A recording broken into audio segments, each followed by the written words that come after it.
storyteller, is a Brit and a techie who has been based in San Francisco since 2016. She spends her spare time looking for mountain peaks, pubs, and dim sum. Everyone please welcome Emma Higham.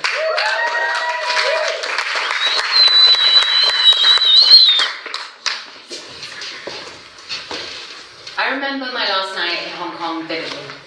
You see, at the end of last year, I decided to move there for 2 months on a work assignment. It was a work assignment that I volunteered for enthusiastically. I was so excited about all the travel opportunities I'd have, all the things I'd see and do. And yet, fast forward 2 months to the end of the assignment, and I'm sitting in the office at 7 p.m. doing email. This was not how it was supposed to go. I decided that I should salvage the situation and quickly file through my mental Hong Kong bucket list in my head. But what should I do? Go and eat bird's nest soup? Travel up the world's longest outdoor escalator from top to bottom? Brave the journey to the Big Buddha monastery on the other side of the island? Somehow I feel ambivalent about all of these ideas. You see, the whole time I'd been in Hong Kong, I'd really felt that I couldn't pierce through the expat veneer, that everything I did just felt a bit touristy. So that night, I wanted to do something that was really unique to the way that the Hong Kongese experience life. And suddenly, I had the perfect, or what seemed like the perfect solution. The Kai Ki Mahjong school. The moment I thought of it, I picked up my bags and I marched over to go challenge a room full of scary old Chinese women at one of the most prolific gambling games in the world. Pause. Now, many of you may not know what Mahjong is, so I'll just take a second to explain it. It's kind of like a card game. It's a famous Chinese gambling game played with 144 small wooden blocks. It dates back 400 years to the Qing dynasty, and it is incredibly popular in China and in Hong Kong. It also happens to be incredibly popular within my family. You see, my grandfather lived in Hong Kong back in the 60s, and when he moved back to London, he brought a Mahjong set with him. Ever since, it's been played at countless family gatherings. I think we've played it every Christmas that I can remember, and I consider myself to be a bit of a pro. But I've never actually had the opportunity to play directly with anyone outside my family. And so tonight, I saw the opportunity to play with the real pros, and I grabbed it. I walked over to the Kai Ki Mahjong school and I peeked across the door. There were tables and tables of old Cantonese ladies manically shuffling little wooden blocks. This is just what I'd been looking for. I couldn't wait. But soon I realised that I'd been a little too hopeful. As I looked closer, I didn't recognise the game at all. It looked pretty foreign to me, in fact. I didn't know how they'd set up the blocks. I couldn't really even tell whose turn it was. I was looking dazed and confused at the reception when the lady at the front desk walked over to me and started fiercely telling me, "You cannot observe." I was taken aback by this and told her, "I'm actually not here to watch the game, I'm here to play. You see, I'm actually a bit of a pro." She wasn't really having any of this and immediately started to shuffle me to the front door.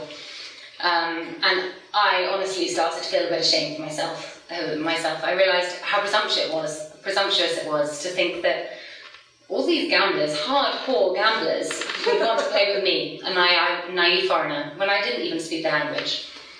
So I was ready to end the night right there. I was really feeling pretty sorry for myself when a man with a mask walked up to me. It was one of those anti-pollution masks. You might know them. They're pretty popular in China, and actually here in San Francisco they were pretty popular too last year around the time of the fires. So I remember that when I was in Hong Kong, I was on Instagram and thinking, are they in China too? So I'm standing in the doorway with this man with his mask on, and he decides to talk to me. He says, "I'm sorry, they just don't want to play with you." That feels pretty harsh, and I'm not quite sure what to do with it. So I think about what to say, and then he smiles and beckons me inside, so I just decide to follow him. I walk in and he says, "So do you have any questions about Mahjong?" Tentatively, I'm feeling less confident now. I say, "I actually grew up playing the game, but I don't recognise this version. Could you tell me how it works?" At this, he's incredibly excited, and he starts to tell me how this is actually the Mandarin version of Mahjong. It comes from the mainland, and they've been playing it here for about 15 years.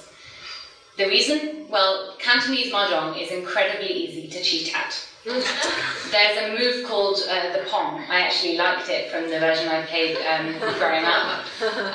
It turns out that it's very, very easy to cheat. And he immediately starts drawing me diagrams to explain how the cheats work in detail and how you can circumvent it even in the Mandarin version. He is so enthralled by conveying this to me that he asked to add me on WhatsApp. He wants to send me some videos of the Mahjong cheaters, as he calls them.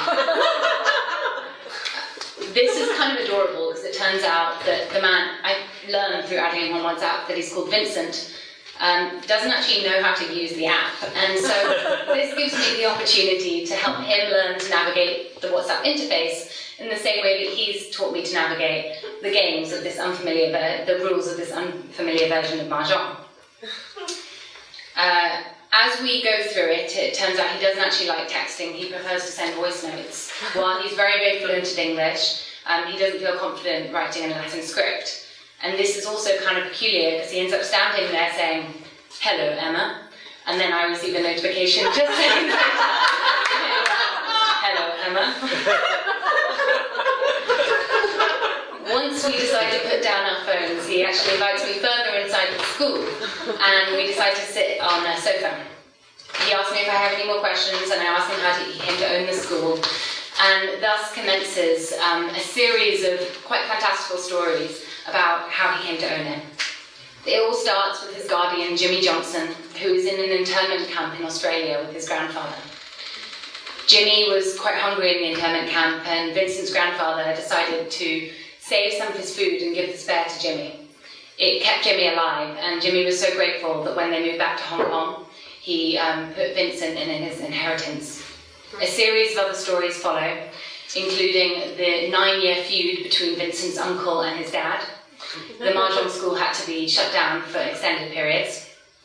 And at many points I feel like I'm hearing stories from a mafia movie. So I don't dig in too much because I'm worried that I might discover details that I'll regret knowing later. And after some time I realised that Vincent's kind of enjoying himself. The conversation meanders every now and then, and I try to excuse myself so he can get back to his evening, but he just engages and re-engages me in conversation. Even the lady from the front desk isn't glaring at me anymore. She seems to be laughing at me, in fact, finding it quite amusing how I'm taking photos of the Mahjong rules.